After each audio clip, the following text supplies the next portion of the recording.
Welcome! In front of me I have Apple Watch Ultra and I'm gonna show you how to adjust the alert volume on this watch. First, let's wake up the screen on our watch. You can do it by pressing the crown button or the side button. Once you wake up the screen, let's press the crown button to open the menu. In the menu, you can scroll by swiping on the screen. Now, find the settings icon and tap on it to enter the settings. In settings, let's scroll down and find the option called Sounds and Haptics and tap on it. And here we have the slider called Alert Volume, and we can adjust the volume by tapping on the icons right here. You can also use the crown. Basically, you can rotate it to adjust the alert volume.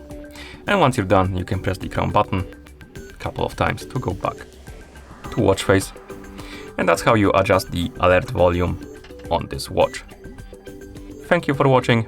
If you found this video helpful, please consider subscribing to our channel and leaving a like on the video.